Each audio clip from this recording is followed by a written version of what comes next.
Good evening, everybody. Can I ask you to maybe turn off your mobile phones if anybody has got them on? Thank you very much. My name is Mike Moriarty. I'm chair of the Playhouse. So I would like to extend a very warm welcome to you all tonight, on this cold night. We at the Playhouse are honoured to be partnering with John and Pat Hume Foundation and also to be hosting the Taoiseach and his colleagues from the Department of Foreign Affairs and the Department of the Taoiseach.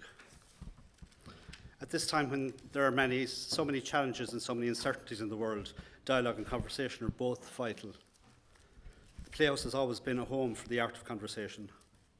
Hopefully you will find the night interesting, stimulating, challenging and maybe even provocative. So without further ado, it is my pleasure to introduce you to Dr. Sean Farren from the John and Pat Hume Foundation.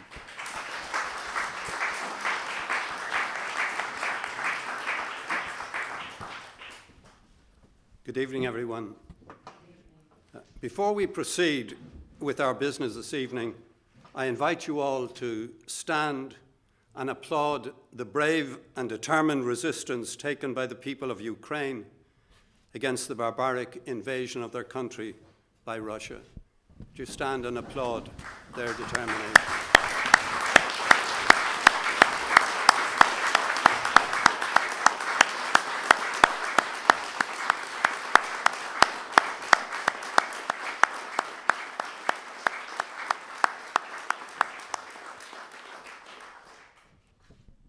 As chair of the John and Pat Hume Foundation, it gives me great pleasure to welcome our keynote speaker, Taoiseach Micheál Martin, and of course to also welcome our audience for this event.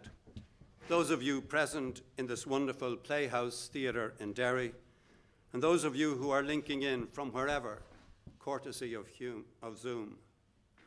Ahishig, Fáiltíam Roth, go Cahar Starul, Dirim Colum Kille, on Cahar in our Rugug agus in our Togug, John agus Pat Hume. Taoiseach, on behalf of the John and Pat Hume Foundation, I welcome you to the historic city of Derry, the city in which John and Pat Hume were born and reared, and where they are both very fondly remembered. The John and Pat Hume Foundation for Peaceful Change-Making and Reconciliation was launched in November 2020. It was launched to commemorate the outstanding contributions made by both John and Pat to their local communities, to Northern Ireland, to Ireland generally, and indeed to other areas in the world of conflict. While the Foundation exists to commemorate these contributions, it also exists to sustain and develop the Hume messages of inclusive peacemaking, civil rights, social justice, respect for difference, and their dedicated commitment to partnership. Spilling our sweat together and not our blood was one of John's most repeated phrases, because doing so, he firmly believed it is essential to reconciliation within whatever constitutional arrangements face us now and in the future. And that's why the Foundation is mounting a series of events under the general title, Building Common Ground. And we are delighted, Taoiseach, that you have agreed to contribute to the series. And in developing our programme, we acknowledge the support provided by your government through the Reconciliation Unit in the Department of Foreign Affairs. Ladies and gentlemen, Micheál Martin is Taoiseach and leader of Fianna Fáil, and as TD he has represented the constituency of Cork South Central since 1989, having already served as a city councillor, and in that capacity also served as Mayor of the City of Cork. His ministerial roles have included health and foreign affairs, but he is deeply committed to the Good Friday Agreement and has clearly demonstrated that commitment in a very particular way through the shared island unit, which has been established in his department to support cross-border cooperation in joint infrastructure projects, All-Ireland education, health, tourism and climate action projects. After the Taoiseach has delivered his address, Freya McClemens, the Northern Editor of the Irish Times, will moderate comments from our panellists, Kevin Murphy, Mary McKenna and Brian Doherty, and take questions from you in the audience. Taoiseach, I welcome you to the podium and invite you to give your address. Thank you. Thank you very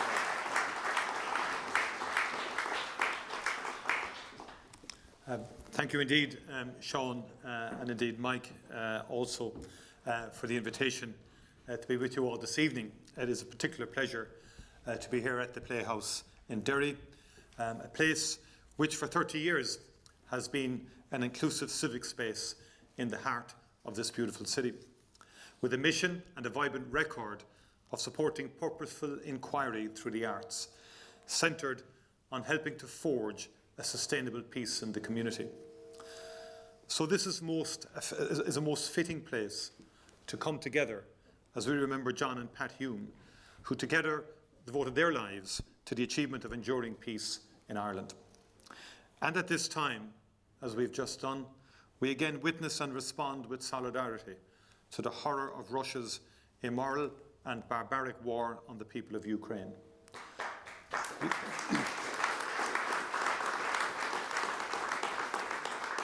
A war which is essentially a war against democracy, about the fundamental principles of freedom of expression, of a free media, of a free society. Principles which John Hume championed throughout his political career. And again, the war reminds us and jolts us again to see how priceless is the gift of peace on these shores.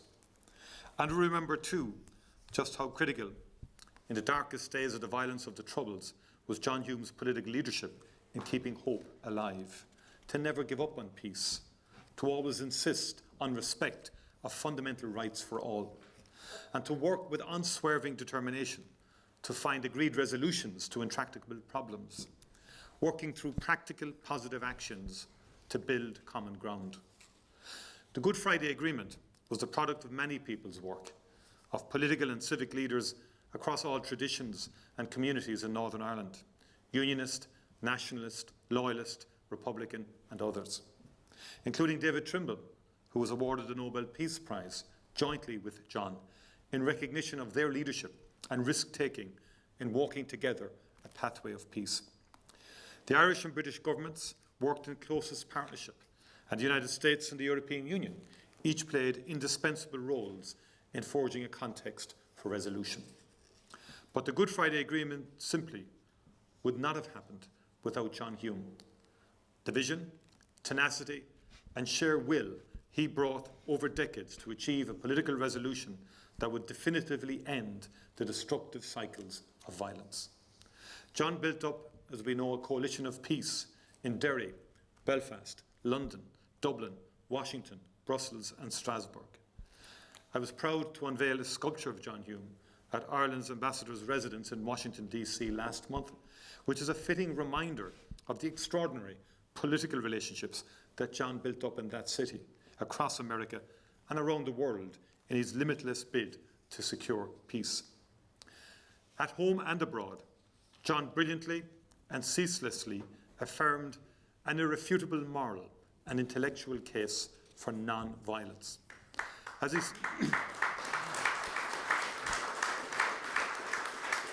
he said so often, so simply and so profoundly, the only consequence of violence is a more deeply divided people. The essence of unity in every society is to accept diversity. And he went on, we need on this island to work the common ground, spilling our sweat and not our blood, to grow together at our own speed. These precepts would come to be accepted by all sides, and they represent the DNA of the Good Friday Agreement. And, as John always acknowledged, he couldn't have done what he did without the outstanding contribution of Pat. his partner in family and political life, his most trusted advisor, and his most courageous and unstinting supporter. John, with characteristic wit and warmth, often said, "I'm a parcel and Pat delivers me." Theirs was an inspirational relationship and partnership for family and community, for peace and progress. Arieste, Gorev and Anamacha. Dog John, agus ag ober in éanacht le Pat, Eiracht, Cuachtach, Sícána, agus ard humpla a bathe, do chuine a bhí géirig a bhainteras a bhaintamach I gcónaí. Credim go méid séhir héal na berte ina hróraguing an Ileán seo. Sa bhealach céine is a méid siad ina bhaintse a hócais agus inspiráide dó I siúd a chudan an tíochán chun cín fud and down. I also want to recognise the valued contribution and commitment of everyone involved with the John and Pat Hume Foundation in helping to support their legacy. And in particular tonight, I want to recognise and acknowledge John's youngest brother Jim, who is with us this evening, and indeed John's niece.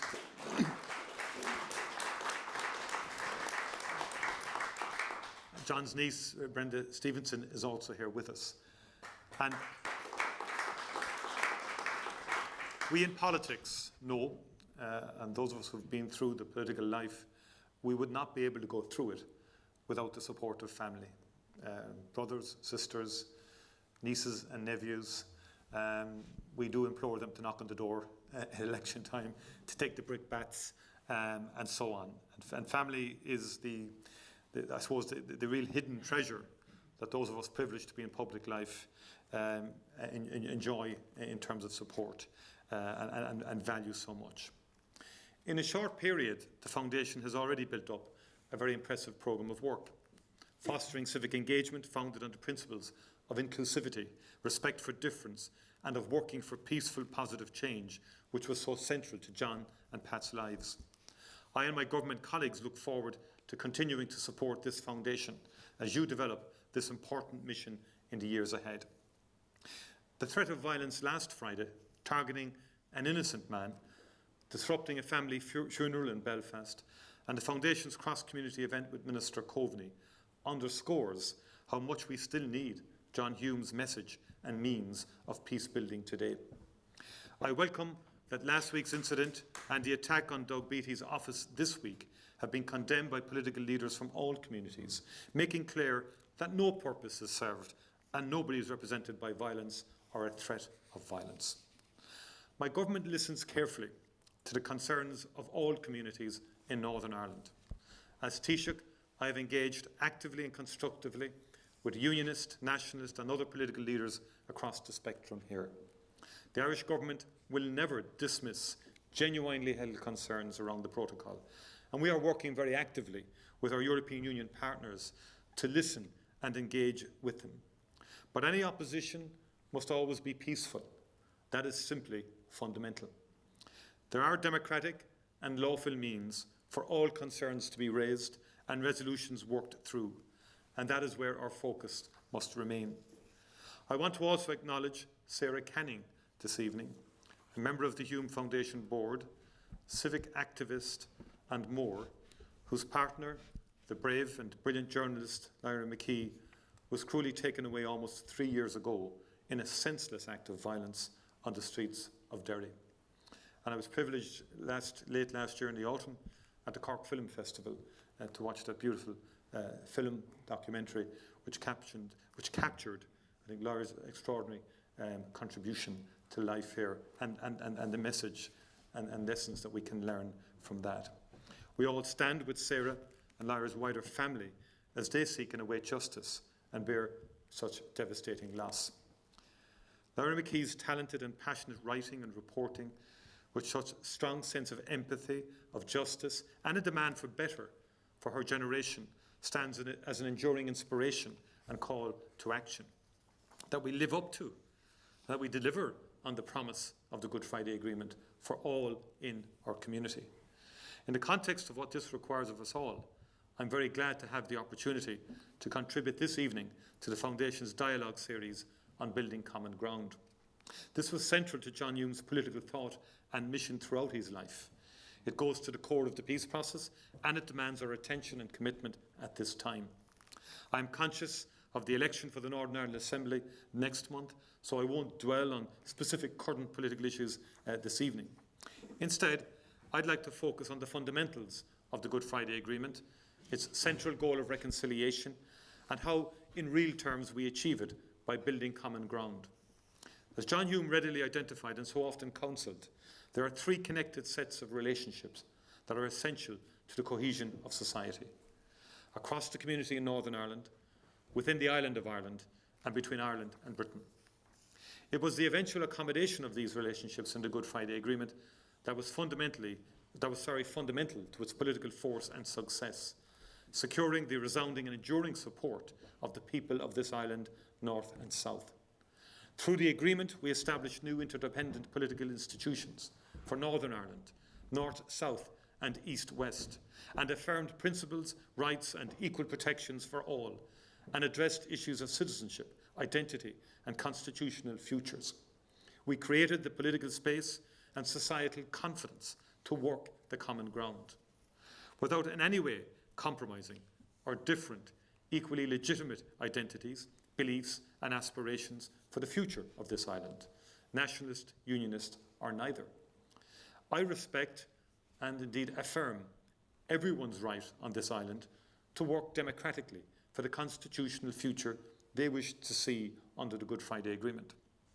The agreement empowers us to create together a brighter and reconciled future for all. And there is no doubt that through the peace process, common ground has been sought out, tended and grown and helped to make life better. In countless personal, community and political interactions over the last 24 years that embraced reconciliation, compromise and cooperation.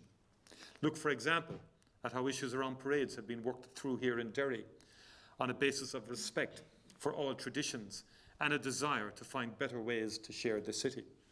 And Derry inspired similar efforts and resolutions on parading across Northern Ireland.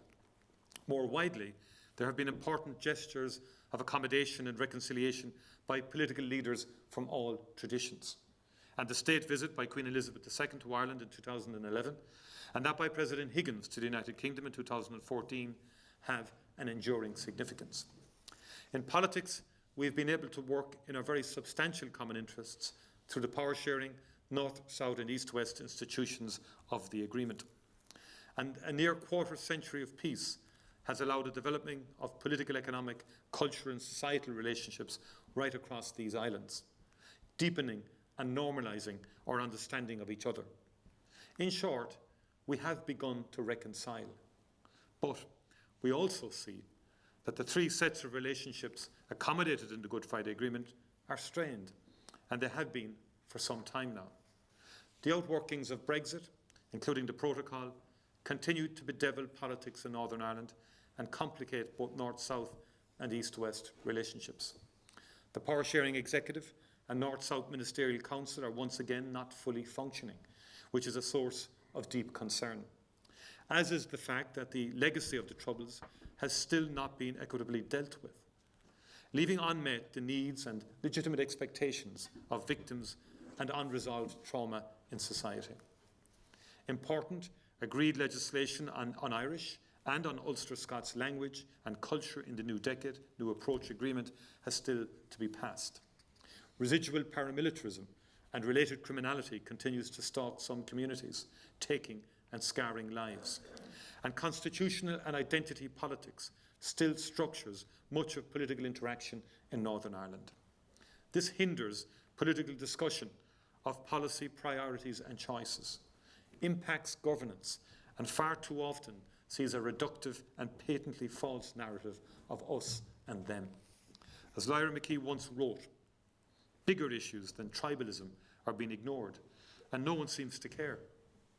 Suicide rates and mental health, good jobs for young people, equality. We have to be honest and admit that these challenges work against the dynamic of building common ground and understanding that is at the heart of the Good Friday Agreement. We have won an enduring peace, but we risk losing the accompanying promise of societal progress and reconciliation. This is a challenge of utmost significance. It is about the kind of society we will pass on to our children and grandchildren.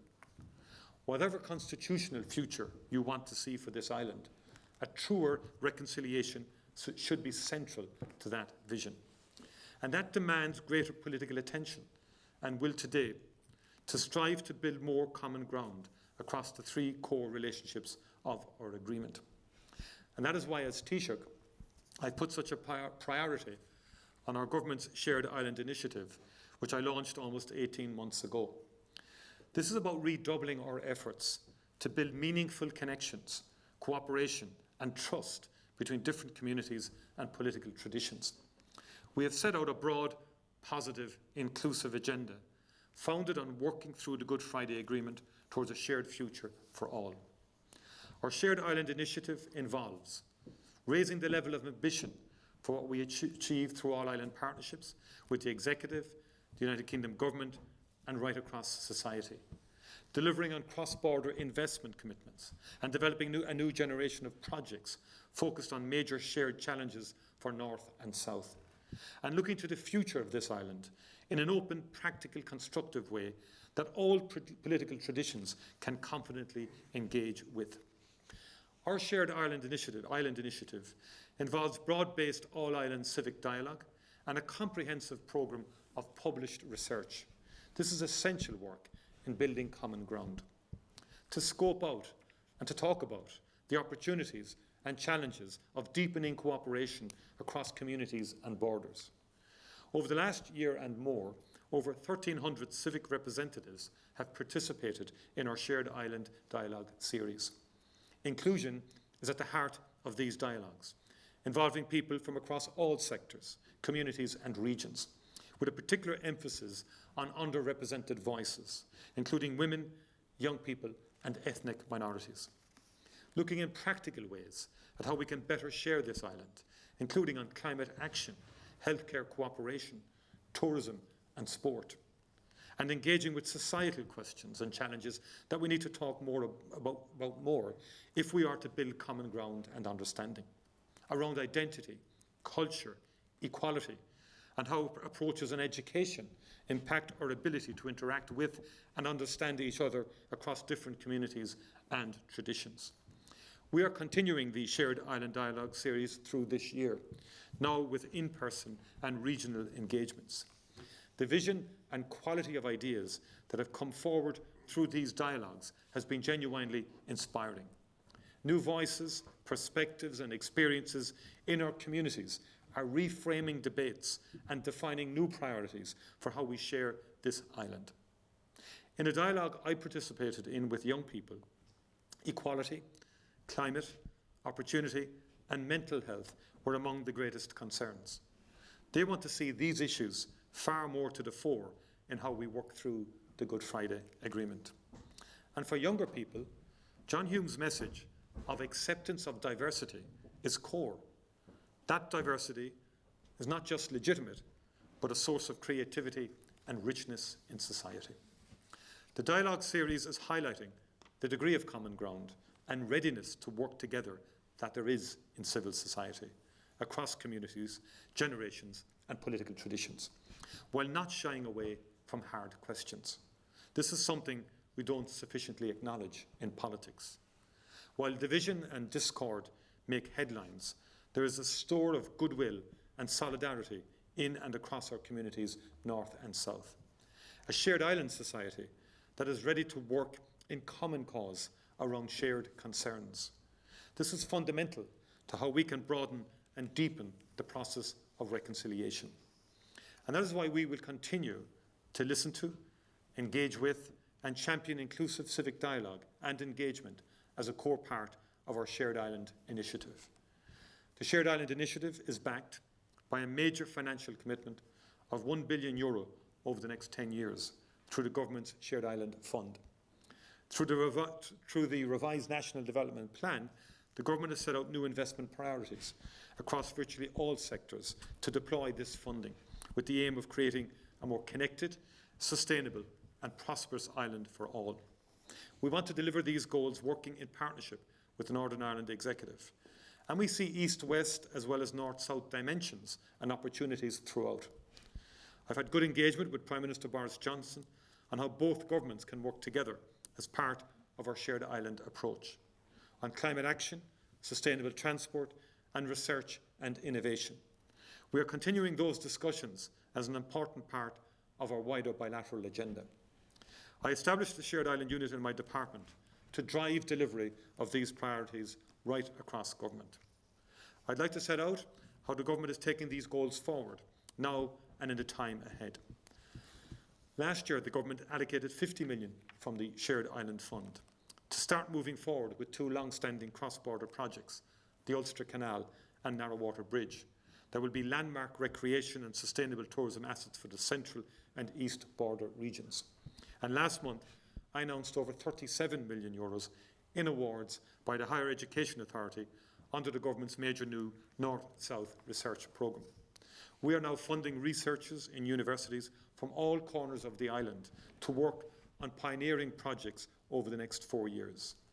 Earlier today, I met with researchers at Ulster University's Magee campus who are leading some of the 62 successful projects, including a major institutional programme to develop an Atlantic innovation corridor across the multi-city region of Derry, Galway and Limerick, stimulating new enterprise development throughout the western seaboard. This is the kind of strategic, substantial cooperation we need to bring us closer together in real terms on this island in the years ahead. And we want to do significantly more this year in third-level education and research. First, establishing all-island research hubs to bring industry, research agencies and institutions together to conduct world-leading R&D in areas of common priority for both jurisdictions, like cybersecurity, digital healthcare and precision medicine. The Irish Government is ready to significantly resource these hubs through Science Foundation Ireland and our Shared Island Fund, working with the Executive and the United Kingdom Government. Second, we want to develop third-level education infrastructure for the North West in more integrated ways, to improve access to higher education for young people on a cross-border basis. I know how important this is for people in Derry and Donegal alike, how fundamental it is to releasing this region's huge potential. Earlier today, I discussed with Ulster University Vice-Chancellor, Professor Paul Bartholomew, and his team how we move forward this year with the government's commitment under the new Decade New Approach Agreement to capital investment to support expanded access and institutional collaboration in the North West region. We will work with the Executive, with Ulster University and with Letterkenny Institute of Technology, which now forms part of our new Atlantic Technological University, formally established today, to meet this commitment through our Shared Island Fund. I'm conscious also of the acute need for better transport connectivity for the North West.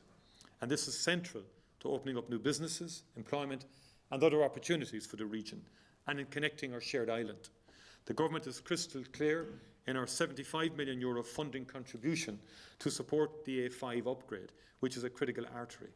We want to see it move forward without undue delay. And today, at the North West Regional Development Group, very good meeting with them in the Guildhall, again, they made a very compelling case for air connectivity between Derry and Dublin. And I'll be following that up with my colleague, Minister Eamon Ryan, in terms of developing that initiative. The Government and Executive are jointly progressing an all-island strategic rail review to be completed this year, including a focus on better connections for the North West. Informed by the outcome of this review, we stand ready to make new strategic investments in sustainable rail, working with the Executive and through our Shared Island Fund. There were 7,000 submissions to the All-Island Rail Strategy Review, 40% of which came from the North West. So a very clear message there in the volume of submissions. We're also championing cross-border cooperation by local authorities, which is such an important part of the Shared Island picture, nowhere more than in the North West. Today I announced a new €5 million Shared Island funding scheme open to local authorities right across the island to support them in developing new cross-border capital projects together. that can deliver agreed regional development goals and our national plan development objectives.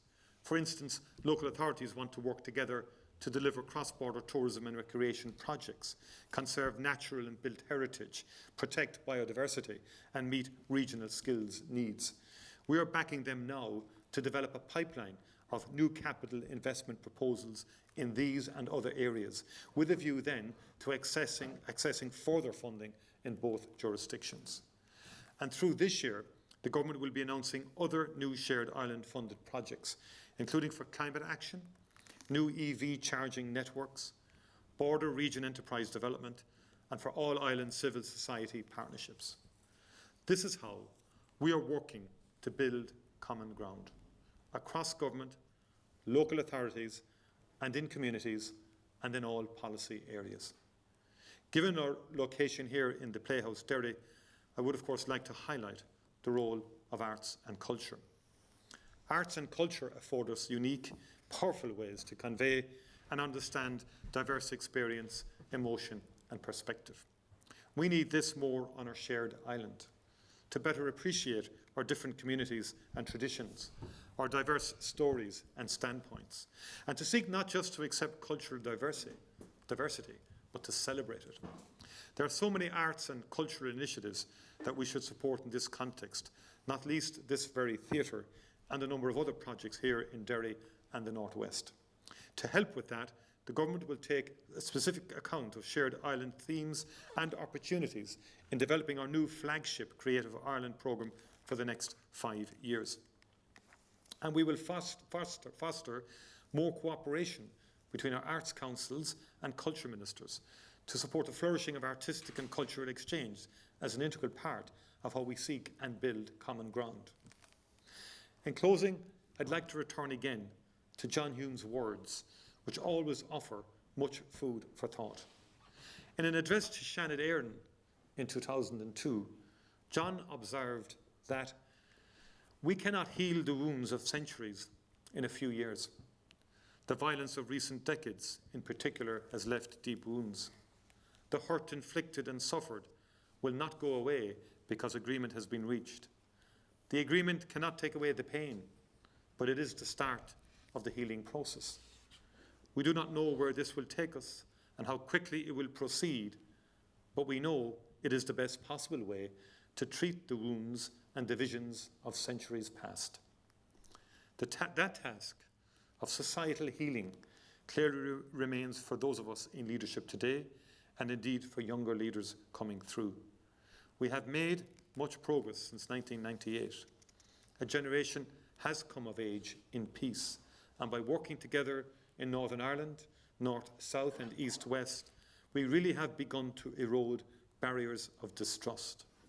Progress is slow, difficulties are very real, but so is the success we see. A change, slowly but surely, in hearts and minds. We need to keep the faith and keep building common ground across the 3 core relationships of the agreement and in real, practical, impactful terms for people. As Taoiseach, this is one of my deepest political commitments and most fundamental concerns for this island. And as John said, reconciliation requires not just goodwill, but all the resources of our collective intelligence, imagination, generosity, and determination to this great enterprise. As so often, he was speaking to all of the people of Ireland, North and South. I firmly believe that through sustained commitment and shared endeavour, we will realise the transformational potential of the agreement for how we live together on this island. As John also said, in doing so, we will show for people around the world that conflict can be ended and that peace, hope and justice can prevail. Thank you very much indeed.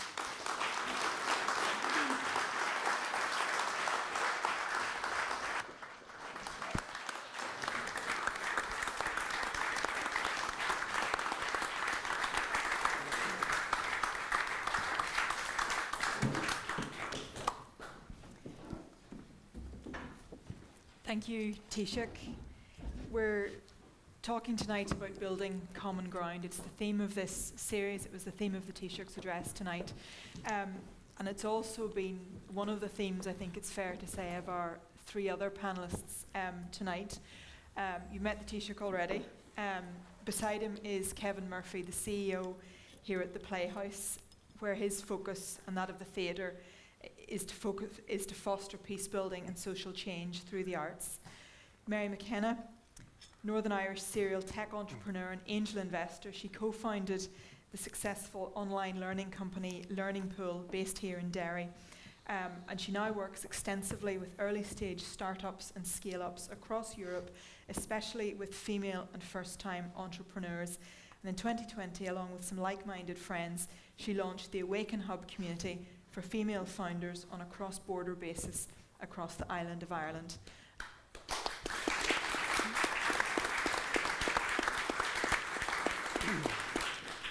And Brian Doherty beside me. Brian's worked in the community sector for 25 years, largely in loyalist areas, and he's currently CEO of the Northwest Cultural Partnership, which comprises 6 Ulster Scots and Scots-British cultural organisations, including the Londonderry Bands Forum, which I know many of you will be familiar with, and which was responsible in a large part for that protocol on parading that the Taoiseach referenced earlier, and the reconciliation that was achieved there in terms of solving issues around parading in the city.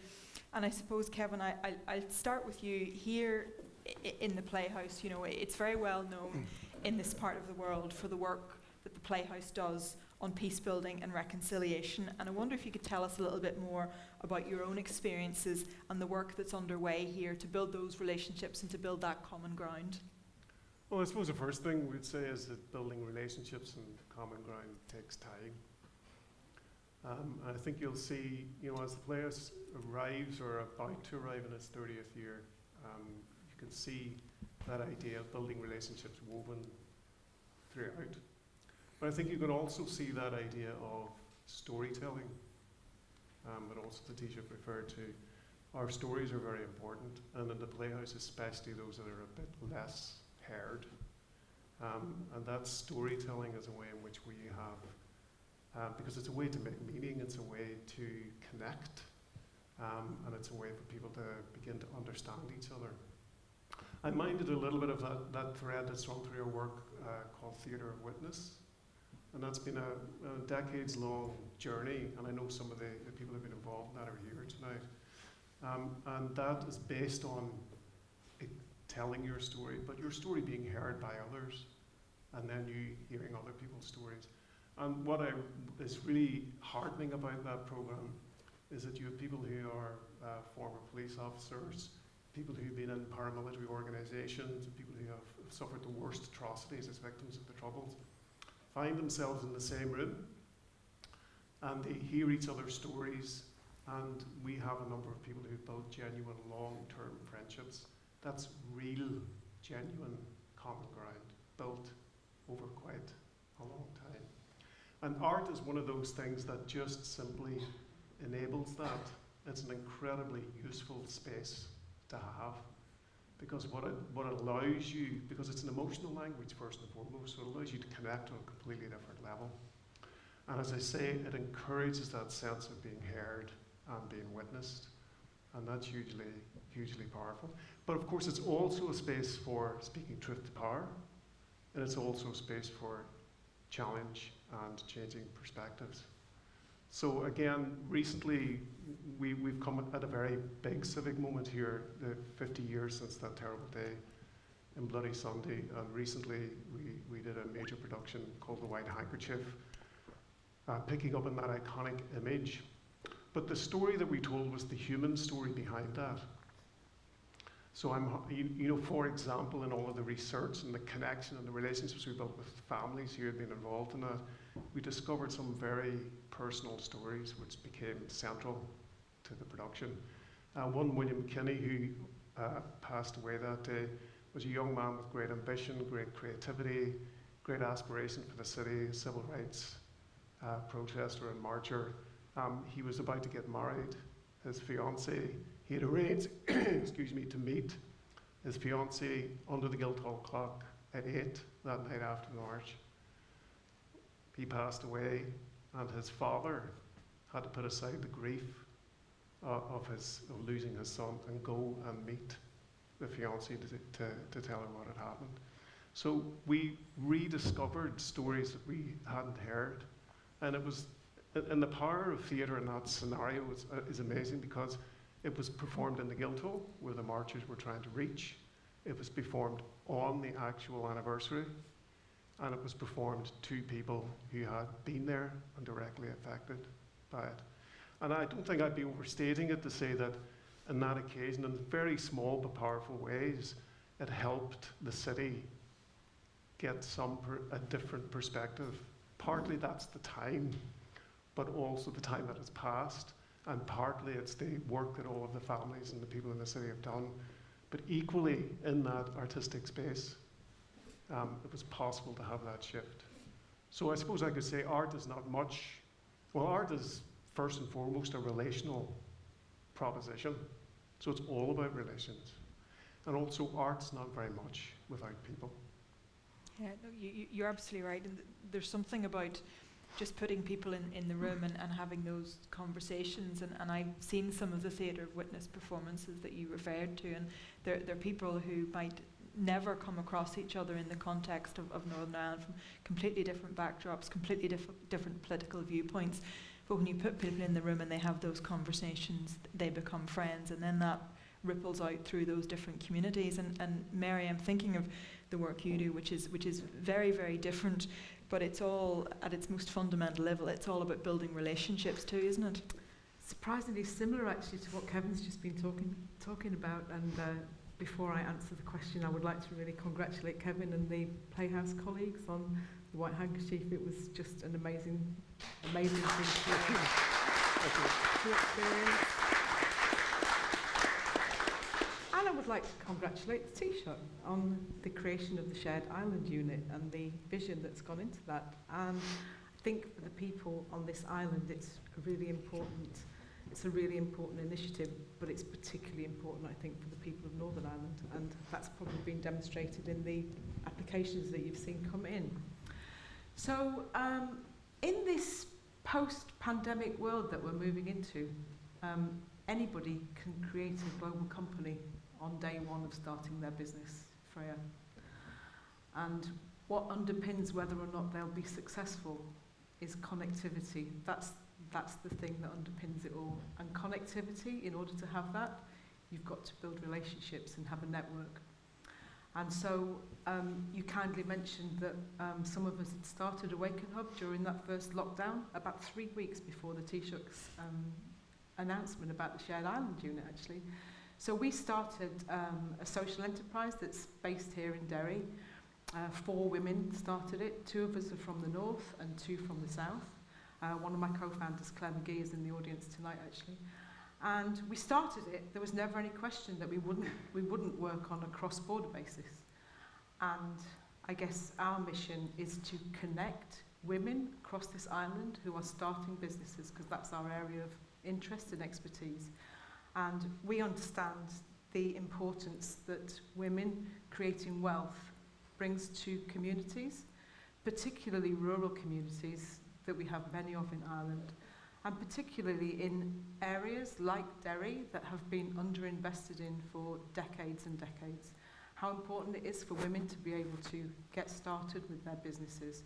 And what we found is over the past 18 or so months, so far 1,600 women have joined our community, and through our network have been able to meet each other. And we begged, stole and borrowed a little bit of money, and that enabled us to run an accelerator, which has just completed this week, which 56 women participated in from 23 counties across Ireland, 5 of the 6 counties in the north and 18 of the 26 in the south. And we're incredibly proud of what they have achieved in that time, and we've watched their ideas grow. But what we've really watched is we've watched the ways that they've been able to connect with each other and collaborate on projects and find each other and start to build businesses and do it in a way that is collaborative. And I think that's very powerful too. And key to what they're doing is storytelling, Kevin. So that's what also underpins most entrepreneurs. Thanks very much.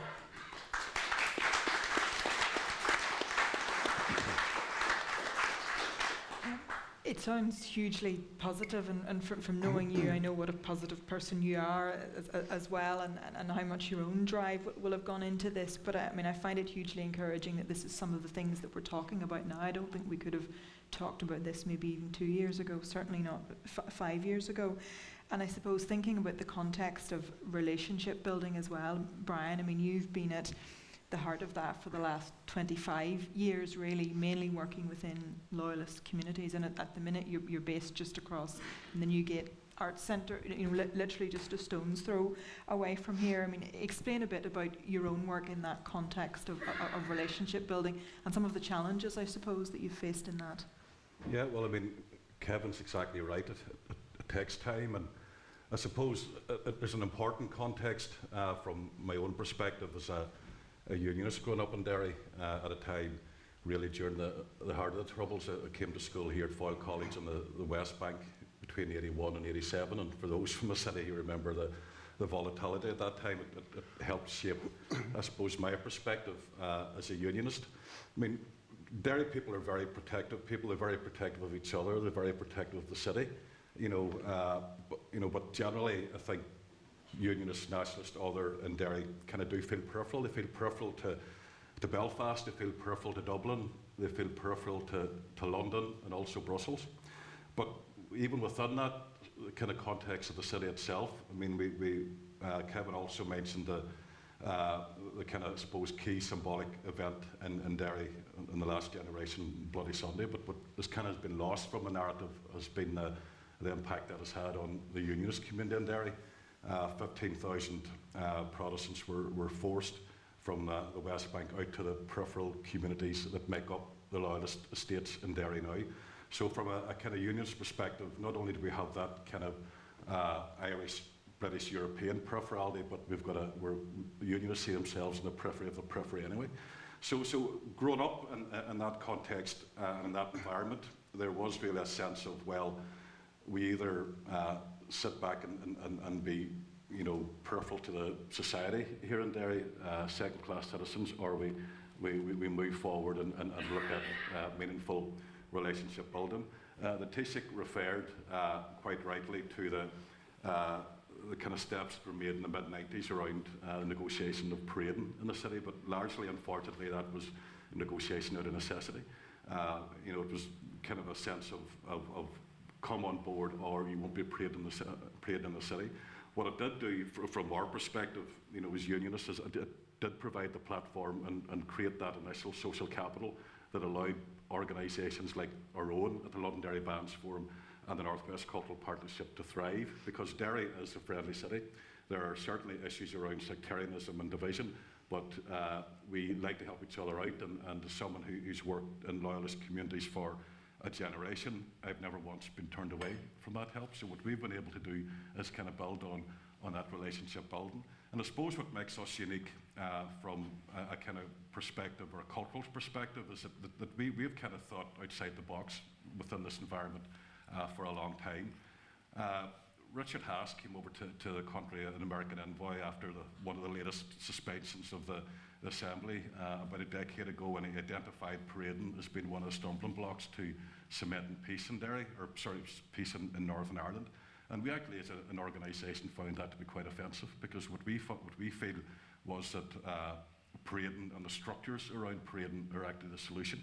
Because if you take Derry as an example here, we have 14 loyalist bands in the city. All are located in those peripheral communities that were born out of the aftermath of Bloody Sunday.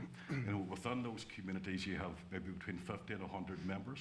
Half of those are young people under the age of 25. So you've already made kind of disciplined, enthusiastic structures who are using parading as that mechanism. So what we've been able to do as an organisation is kind of flip over that negative perception around bands and turn it into to get away from the demonisation of that element of culture and turn it into something productive. We were involved with the Maiden City Accord, looking at protocol, but what we also did was during UK City of Culture here in 2013, we managed to turn a negative situation around flag protests in early January of that year to a point where 8 months later, 5 loyalist bands were playing at the gig rigs here at the Flag Huel with Culturland in the city. Purely and simply because for the first time, those young people who were involved in those bands were treated with respect and were told that their musicianship is every bit as important as everyone else's. I mean, we have a saying in the bands forum where, if you're driving past a bus stop and you see kids with a school uniform and you see a young Catholic with a bodhrán, they're seen as a musician. But if you've seen a young Protestant with a flute, they're termed a bigot. So what we've been trying to do is change that negative perception and turn a lot of that negativity into positivity. And it's not just using culture as the vehicle. It's an opportunity for us as well to hit all the other issues that are prevalent at the moment around bonfires, around flag flying, and around other civic contentious symbolism. Because if you're able to access the most disenfranchised and marginalised in communities, then you quite often are hitting the right people who are involved with other civic issues as well. Do you think there's a lesson in this possibly that could be exported elsewhere? Because one of the things that we're hearing from loyalism in the minute in general, or in more general terms, is they feel frustrated, they feel that they're not being listened to. Is there an example here perhaps that could be usefully shared? Yeah, but building relationships isn't rocket science. As I said, what you've got to do is you've got to find the issue that's of interest to the most vulnerable and disenfranchised people. It used to be sport. It used to be other forms of youth integration. There's 660 bands in Northern Ireland. There's 30,000 musicians. It's the largest cultural movement in Western Europe. Why has it taken us so long to realise that is the network, the constituent base that we should be working with to develop those relationships? And what we have found quite remarkably, out of the 14 bands here in Derry, and we know it's the same across Northern Ireland because we've broadened our remit geographically. There's huge amount of progressive thinking within bandsmen. To me, band leaders are, the most effective community workers, the most effective youth workers in the communities. And if you can get band leaders working in a progressive manner, then you really do have an important role to play in terms of all those broader civic issues, in terms of dragging young people away from the fringes of paramilitary activity and into something productive and constructive and something that they're interested in, and you'll keep their attention because they're interested in it. Taoiseach, I saw you listening to that very intently, and obviously we're talking about building relationships here, and part of that building of relationships is just having these conversations and listening. And I know that the Department of Foreign Affairs has funded, I think I'm correct to say, has funded the Londonderry Bands Forum and has been involved in this work. And just thinking of some of the work that you outlined in your speech in terms of the shared island unit, I wonder what your own thoughts are about. Sorry, can I just mention before you bring the Taoiseach in? The Londonderry Bands Forum was created by a seeding grant from the Department of Foreign Affairs Community Relations Fund at a time when none of the funders in the north would touch us with a barge pole. And so I think it's really important to I think it's really important to point that out because from that small seed we've developed to the point we are now, and the Department of Foreign Affairs continue to be huge supporters of our work, so we really thank you for that. Yeah. And I wanted to ask you really on that. I mean, this is an example where the Department of Foreign Affairs has been really progressive in terms of funding something like this and reaching out and sort of working on reconciliation towards loyalist communities. And I wonder where you feel that could go today, or what might be done today, because we touched on this earlier with Brian in terms of the frustrations within loyalist communities, and I think that's one of the challenges, and we saw that last week in the very shocking, I think, attack on the speech and the event given by Minister Coveney. How do you, can the Irish government begin to address that? How does the Irish government begin to address that? Well, first of all, I would say just as a general principle, sometimes we develop initiatives in a stop-start way. And I think we've got to realise it's a very long haul, and we should consistently work at it. I would accelerate it in terms of capacity if we can, because I think it is about I think the Department of Foreign Affairs Reconciliation Fund, Community Fund, it's quite low. I would say this when I was Minister for Foreign Affairs, I thought it was quite low, 2 or 3 million. I'd double it. I would, seriously, and I don't mean that. No, you have to have capacity. You just can't switch it on and make it. It has to be. I remember being in the boxing club in Belfast in 2010, and I have a boxing background. My father was a boxer. He boxed with Ireland and all of that, so I had a particular interest in that. But it was wonderful to see cross-community boxing club being funded by the Department of Foreign Affairs. But that's a long haul. You have to keep at it.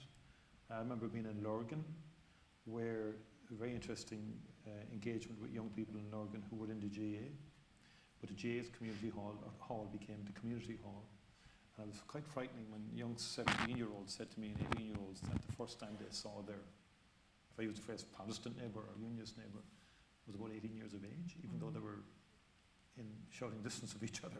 They had never met, they had never engaged. So that's a problem. And I think we've got to look at education too on that. I think we should develop stronger pilot programs in education. We have Educate Together in the Republic, which grew from small beginnings, which we've nurtured, not to displace anybody either, but to create a plurality of education provision, and that there's a greater opportunities for integration in education. I think sport provides great opportunities. Music and culture certainly does. And I think we should not underestimate that that's where the real meat is, so to speak, is, as Kevin said, in telling stories. And I don't want to bore people. I know when I was in Coromila, it's the first time I met David Irvine. And I was telling him, the Quakers had us going around the concentric circles. Is that what they had all these fancy methodologies of getting us to meet people. And we stop, when you stop, I was opposite David Irvine, and where it said, ask him who his hero was and who your hero was. And I said, oh, my father was. And he said, mine was Gusty Spence. I met him in the Crumlin Road jail or something like that. Sort of thing. And then began the storytelling. He understood us more than we understood ourselves. I was amazed by his insights into the perspective of the South, if you like, of the Republic, on issues like United Ireland or partition. And he very quickly said, you suffer from that guilt trip, don't you? That all of you do, don't you? That we kind of left the North behind. And he was very sharp. But again, it was through storytelling. They thought that my speeches, and I was a young politician at the time, were written by the parish priest. The unionists, there was 12 unionists, 12. They thought, and that was the stereotypical view we had of each other, basically. It was all nonsense. So you do need to create the fora to enable stories to be told. And I think theatre and the arts give us the depth to enable that to happen, and to explore the issues in a non-contentious kind of way. And I think that's the power that the arts can bring to this. And again, we would, like the Shared Island now gives us far greater heft to do more of that reconciliation work and building bridges. And we're interested, Brian, in sort of that cultural dimension that your community represents in terms of how we can affirm that, and on cross-border basis and so forth. We are genuinely interested in pursuing that and engaging with you on that. And I think finally, I just make this final point. My biggest concern since the Good Friday Agreement, I don't think we really tackled educational disadvantage. And I think, to me, that's the greatest challenge. I was just at an event in Dublin on Thursday around, or Wednesday evening was around school completion program, which I'd been involved in 20 odd years ago in education. It's a passion of mine that every child should get a chance to fulfill their potential and finish school. And I think there's work that needs to be done in the North, cross community, in saying to those communities whose pattern of school completion is poor, to really work in a targeted way to get kids to finish school. It doesn't have to be the standard curriculum, it could be apprenticeships, it could be training, but that there's levels of achievement that they can be certified and a sense of completion and progression. That is the most important thing, to bring those who feel marginalised in from the periphery. And it's one of my regrets that both governments and the executive haven't, in almost a Marshall Plan way, tackled that issue, because it would be transformative if we did. Yeah. Mayor, I'd be interested to hear your thoughts on that.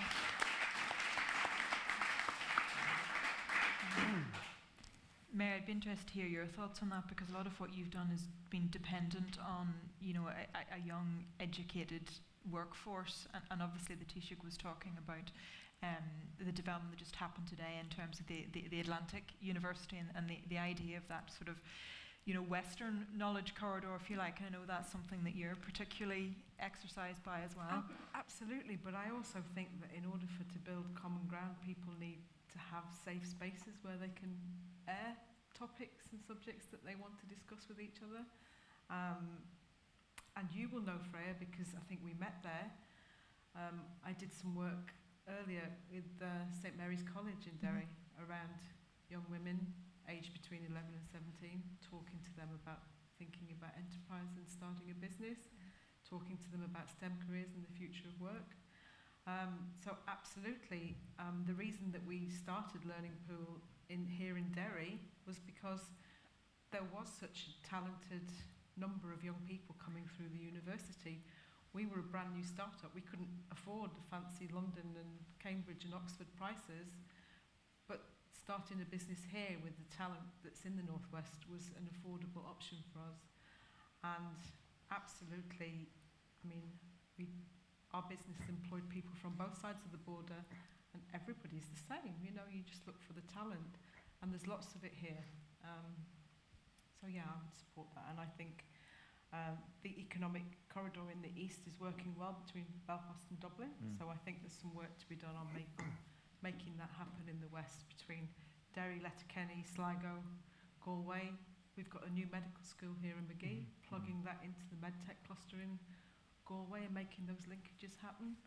I think there's a lot of opportunity, and it's great that the government has invested in those hubs everywhere all over Ireland. There's going to be 700 or 800 of them, and every single village has got a digital hub now. Fantastic. Just what we need. Yeah, I mean, we're very struck today. Again, first of all, the Northwest Partnership, the two councils work very well, and they look at the region as a region, and they put the politics outside the door. It's quite refreshing to see, and I'm very impressed by their contribution. I think on the health side and on the university side, there's much more potential. Like Atnagelvin is the natural tertiary facility for the Northwest. I know we have Letterkenny, but both hospitals can work in a complementary way. But I just came from the hospital earlier, and I just met a young chap. When I say young, I think he's young anyway. Looking at him in the bed, but he had a kind of heart attack yesterday. A faint heart attack, but he was moved very quickly to Atnagelvin. He's from Donegal. And he had these stents put in, and he was up chatting to me there, and he'll be out tomorrow. But that's the logic of Atnagelvin and the, what's the phrase, primary percutaneous cardiology centre, and it basically saves you from, if you get a heart attack, seriously, prior to that, people were going to Donegal on a 2.5-hour journey or 3.5-hour journey to Dublin, and likewise, paediatric cardiac care is in one centre on the island, in Crumlin. There's huge potential to do what's logical, and put the politics to one side, and just do what makes sense for the people in terms of their basic health and well-being. And I think there's huge potential on the university front. And we met all those, the research projects, they were around your area, by the way, in terms of entrepreneurship, social entrepreneurship, and they're doing joint projects now with the Atlantic University, Technological University, in those areas. And there was a fantastic one on mental health, for example, where computer analytics joined up with the mental health champion, and they're going to have a project in terms of how you do develop, from a technology perspective, apps around early intervention and mental health for young people.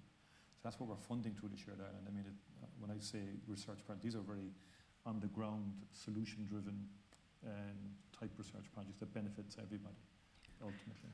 So I think there's huge potential there. And in terms of education, when we talk about education, we talk about educational underachievement. We tend to talk about working class Protestant boys mainly. From your experience, what do you think would make the big difference there? If there was one thing that could be done that would make a difference, what would you ask for? Well, it's quite rightly pointed out. It's not rocket science. I mean, if you give young people opportunity, if you give them prospects, if you give them a career, if you give them a mortgage, if you give them loans, they very quickly step away from antisocial behaviour or paramilitary activity. And I think that's been part of the problem right across the board within working class communities in Northern Ireland, not just Protestant communities, but Catholic communities. And I mean, and it's again, it goes back to that issue I was talking about earlier on about thinking outside the box. You know, we've got to look at how we can engage mainstream education with proper kind of cultural inclusion or community inclusion. There's a really good teacher here, Micheál Allen from Lisneal College, who has really got that. I mean, we banged on every school door here over the course of 10 years, and I think my colleague Derry's in here as well. We did quite a lot of educational outreach in schools to try and engage with the young people.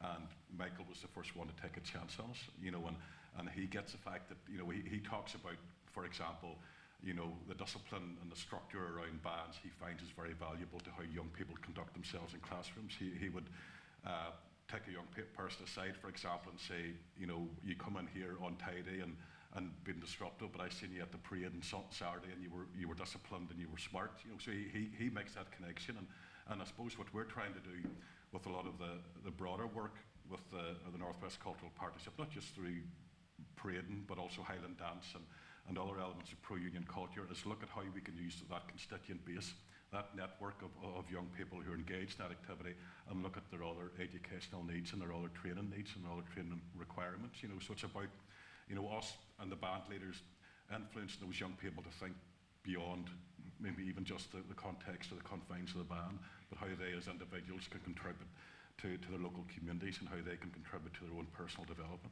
And with that type of connection between the band and the school, meaningful community education partnership, then it opens up a whole kind of range of opportunities for training and for personal development. Yeah, and it's what all that leads to, isn't it?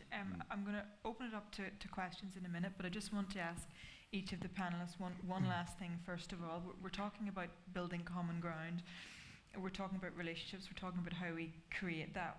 What would be the one thing that you would say is most important in that, each of you? Because there are a lot of challenges, and we've discussed some of those, but there's also a huge amount of good work going on. We've discussed a lot of that as well. So what would be your change, Kevin? What would be the thing you think would make the biggest difference in terms of building that common ground?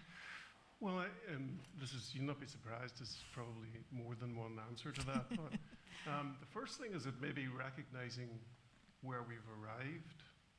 There's a lot to be said for celebrating what we've managed to achieve, I think.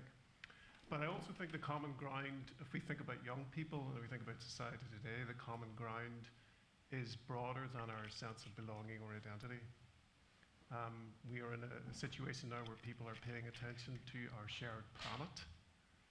So we very rightly talk about shared community and a shared island, shared islands, if we think of the east, west, and the north, south. But we must think of a shared planet. So the Playhouse, for example, is one of the first arts organisations to hire a climate action officer, because we see this as a way of life change. But also, if we look to our new generation who are telling us, I think the Taoiseach referred to it as well, they're telling us about climate as being an important issue alongside other things. I think if we look at the bigger issues, it will give us some perspective on the still very real local issues around belonging and identity. I mean, we do a lot of work with young people in different communities who are faced with paramilitarism, still crime, and having real difficulty in relation to kind of making positive life choices. So we really understand the real depth challenge that is there. It's still there. So in one sense, we haven't come that far, but in another sense, we are all kind of working together here to move things along. But my change, my suggestion, my provocation is could we look to the bigger societal-wide global issues and use them as a way to build common ground that would also affect the very real challenges that we face locally in our localities. Yeah. I think that's a great suggestion. Take it outside of the local and go global. Absolutely. Absolutely. Mary, what would be your... It's going to be a really tricky one to follow, an answer like that, isn't it? This is I the got challenge lucky there, now. Mary, going first. Didn't I? So I'm going to stick with the global aspect because I really like that, Kevin. So I think here in Derry and Donegal, we're clear about our own. Well, I think that our common ground does extend, and it particularly extends to the networks of our diaspora, which we have strong connections with. And, you know, the Derry and Donegal diaspora stretches from the US to London, to Singapore, everywhere in between. And I would like to, so my change would be about fostering those stronger linkages with the people that we're connected to globally, and doing that as well, not just with our own diaspora, but with our reverse diaspora and our affiliate diaspora and all those other people that want to be part of Ireland, and really building on that and using that to foster our economic growth. That's my tip. Brilliant. Well said. Brilliant. So, two going global, Brian, your change? Mine's kind of, but of both. I think it's more local. I think the first change I would do would be get rid of social media for a start. But I think the message around, I suppose, narrative and perception is hugely influential and can be hugely damaging. And if we even refer back to the unfortunate events of last week, words do matter. Words are listened to, and in the context of you know, social media, they can be very, very damaging, and you know, so I think how we kind of project those words and how we're honest with ourselves is hugely important, because I mean, I'm a unionist. I support the Northern Ireland football team to a day, but I was in Twickenham 2 weeks ago at the Ireland rugby match against England, supporting Ireland. I'm a member of the Irish Cricket Board. Politics in Northern Ireland and identity in Northern Ireland isn't binary. Yet if we were to look at the increasing number of narrative coming from, obviously, political opportunism, which you can understand to a certain extent, but from academia, from the increasing commentariat who have formed a very narrow view of unionism, but have never spoken to a unionist or working class unionist in their life, you know, and you know, and that feeds through into a perception or a sense of sovereignty being under threat. I mean, the protocol is about a threat to sovereignty and a threat to identity, and this complete sense since 2016 that pro-union, or to be pro-union is to be a right-wing Little Englander, you know, and that feeds into the kind of the frustration and the tension that leads to boiling point and issues like civic unrest that happened in the city about a year ago, and then the unfortunate events like last week. So to me, it would be about honesty through whatever form of media, be it through social media or be it through mainstream media. Yeah. And I think what you said there about identity isn't binary. If there's one thing I've learnt in almost 20 years as a journalist and many more years living in this place, I don't think anybody's identity in this place is binary. So I think if there's one thing that we take away from tonight, I think that's absolutely right. But Taoiseach, same question to you, and bearing in mind you're the man with the power, you're the man with the purse strings, what would be the change you would make? Me. No pressure. I just gave a long speech there before we started. but we always want more. Could I just say maybe at one level, like at a human, what human characteristics are needed to build common ground? So I think the capacity to listen is probably the most important. And I say that as a politician because we're notoriously bad at listening at times. No, we do need to listen more, and I've learned that through life, that just stop. Don't have a preconceived idea about the person that's over there or the group over there, which is what Brian has just said. Meet the person. Sit down and listen to what the person has to say. I think as a human trait, that's probably the most important thing we can do to start building common ground. I think perseverance. When I said stop, start earlier, we have a great tendency in political, in life and in government, we start a project, and if we don't see a result in 3 years, we must do some other project.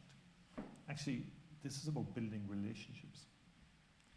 You just have to keep at it, but you have to keep at it consistently and at a scale that makes a difference. Sometimes you might have to refresh it, rebrand it, even to use a terrible phrase, but there are times when the level of activity, I think, has waned over the years. There was, since the first decade of the Good Friday Agreement, there was a lot of North-South stuff going on and so on. And it waned. So that idea of perseverance, that sticking at we know what works, but it's going to take time. That's what I said, what John Hume said, you don't heal it all just because we've signed an agreement, it doesn't mean you heal it all. I think education then would be fundamental to underpinning it all. Because we can do it. I know teachers get tired sometimes, and they have a point of society sort of imposing all the responsibilities or challenges to society on schools. I don't mean it that way, but I do think it's a powerful way of realising the potential of every individual, but also creating shared communities. And then if you add in the cultural and artistic dimension with the sporting dimension, we can build a hell of a lot of bridges. There's huge potential in doing that. And particularly in the sporting world, you mentioned Twickenham. I mean, we were cheering for the French referee, Boris wasn't. When he got sent off. It was a marvellous moment watching the match, but anyway, I won't go into it. And I'm not technically an expert in rugby, but the point is, I remember meeting loyalist communities as a young student. I came up as a student when I was 1981, actually, went to Belfast, and we met Andy Turley of the UDA and so on like that. But the UDA people we met then, we were naive, by the way, we were straight up about that. But anyway, they were all annoyed. There was a famous rally driver at the time. He was an Ulster rally driver, but the BBC kept calling him a British rally driver. And this was the major bone of contention of the UDA hierarchy at the time. He was being called a British rally driver. His name escapes me now. Jonathan Ray, maybe? Possibly, yeah. So I think that's that sporting thing, soccer as well is across commonality across the island. Players are moving a bit more now with the fluidity, and pathways that players can enjoy. Boxing is another great sport. That's rugby and so on. At that, Gaelic football. My own son was up here recently playing against Derry, and he was learning when he came here. He started to text me about the city. Now they were well beaten by Derry on the day, so we won't comment on that. But the point is, sport is such a natural way of breaking down barriers, and people who play against each other or box against each other, they end up becoming very good friends because they share a common discipline. They understand the trials and tribulations and challenges of pursuing that discipline, and they become friends. And that sort of friendship and relationship building is key to the common ground.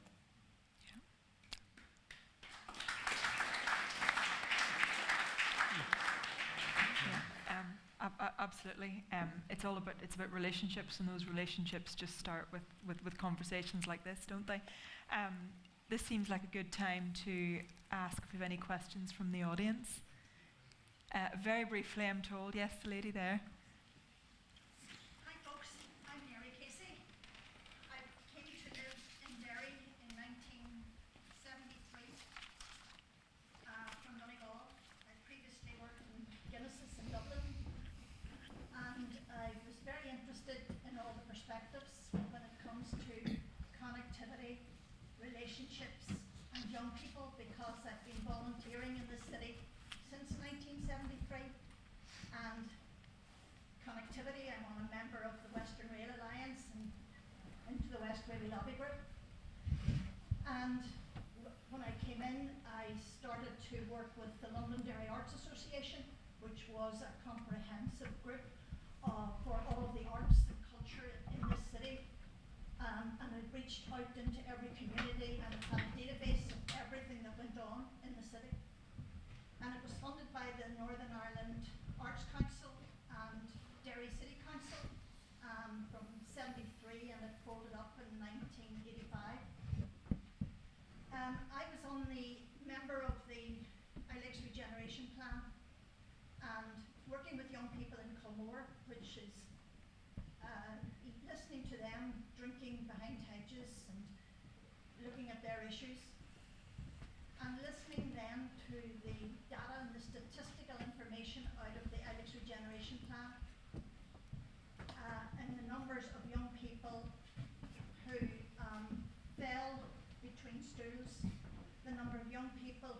achieve the number of young people who take their own lives, 700 attempted suicides in the city last year. And so in 2010, I came up with an idea.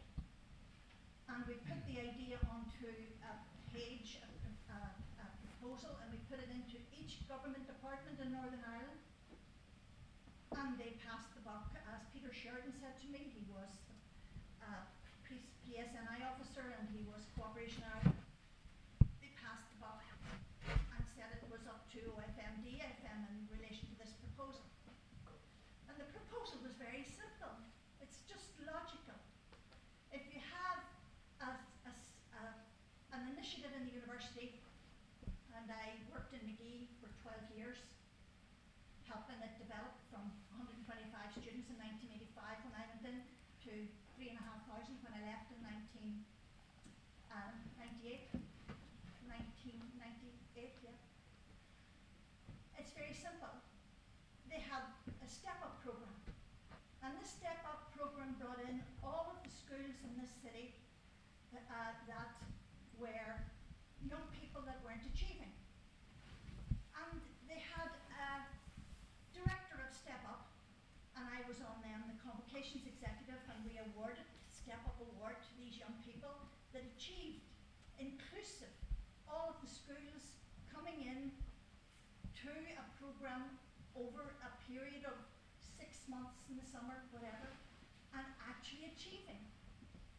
And then what happened was that the Step Up director left, and the schools that were involved in this logically set themselves up as the Foyle learning community. And so all of the schools, inclusive of Protestant and Catholic schools, came together and they put in a proposal to the Northern Ireland Department of Employment and Learning, or the Department of Education, which would be logical, for a shared post-primary science centre. Totally logical. That would do the work of the Step Up Academy in the university, and it would be their place, it would be a children's science centre. So your question is should we have a shared and my question then post-primary is science? about the fear that's in Protestant children and the anger that's in Protestant young people that's fed through politicians and not community leaders. And so we have to do something with this idea of science, technology, engineering and maths and the jobs for the future, and let's not have a situation where we have young people not achieving, getting minimum wage, and we have jobs coming in, starting off at 25,000-30,000 in the science and in the digital technology stuff. Let's set up what the schools asked for, with all of those primary schools in this city asked for a shared post-primary science centre. I've been working on this now since 2010, and I bring it down to the primary schools, and I say let's have a children's science centre that goes from the primary school right through from 4, 6, 10 years of age to 18. Okay, so I think just to repeat the question for the online audience, so it's about the value, I think, of focusing on science education in a cross-community manner, primary, post-primary. Possibly Mary or the Taoiseach might be a question for either of you. We think we've discussed this in terms of the Atlantic University and the benefit you've seen, certainly in your line of work, Mary. So Derry has been designated as a UNESCO Learning City, and I believe that there is the council is hosting an event next week or next month, and so there's obviously part of the council that is invested in that project, because that's been going for about 2 years. I fully agree with Mary that STEM is absolutely critical to young people's opportunities going forward, because that's where I think that they lie. Taoiseach? 100%. In fact, there's a group of Cork women have come forward, formed an organisation to encourage greater participation in STEM subjects, which has grown significantly, certainly I think all over the island, really. And we need to make sure there's access to the scientific, the labs basically, and the various, that there's capacity across the education system that everybody can participate. So it's something I would endorse 100%. And again, we're open to work with the education authorities here in North and South to promote that. I campaigned for John Hume, and John Hume's statement that you can't eat a flag. He wanted, and he always wanted, jobs. He worked and he got the International Fund for Ireland set up. He got the American Ireland Fund set up. He did, and he sweated and he spilt his blood, his sweat on jobs, on getting jobs into this city. And we have Seagate Technology, DuPont. We have a number of large multinational companies. Absolutely, and I think we all echo that here. I'm sorry, we're running out of time, and I want to give, there's another gentleman, I'd just like to give this gentleman the opportunity to ask a very quick question before we wrap up. Go ahead, sir.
Well, again,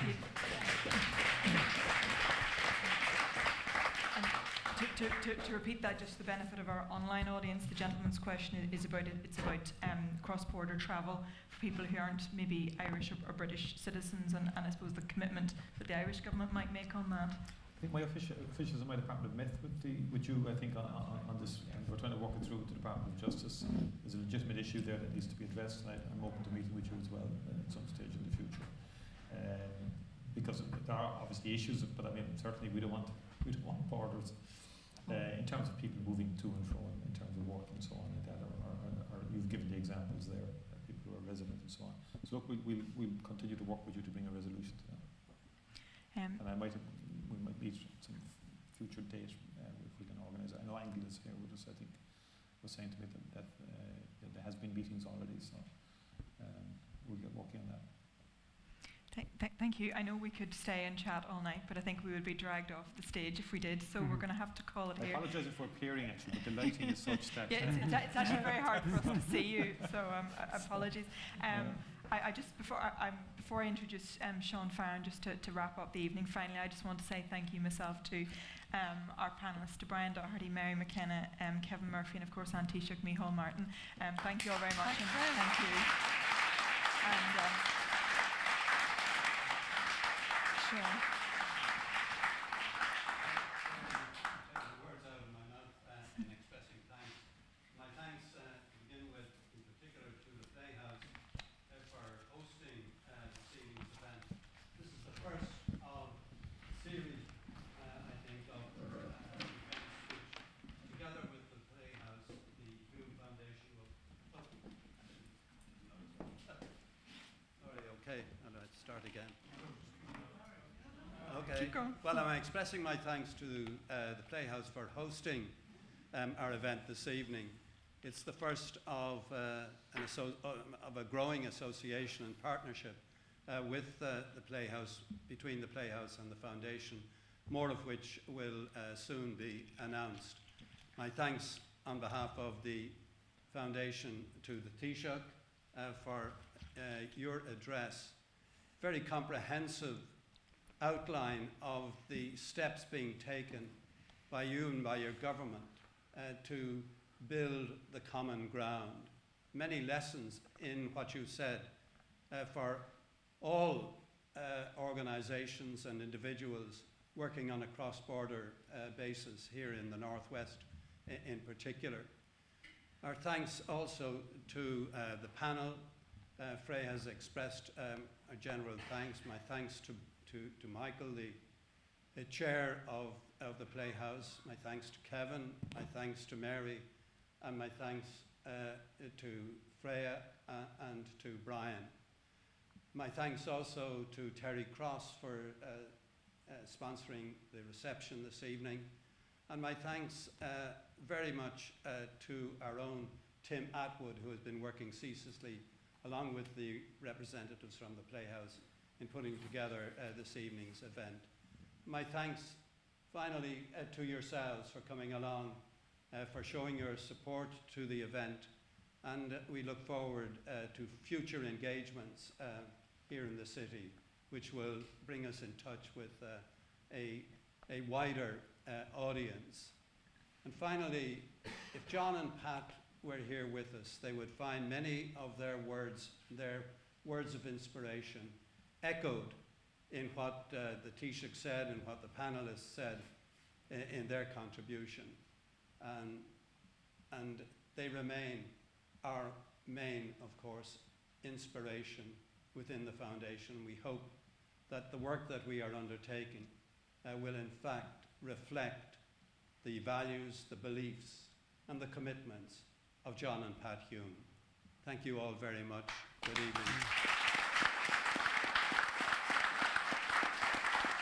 Well done, Taoiseach. Well spoken. Thank you for coming. Thanks. It's a beautiful photo. And Glenmana.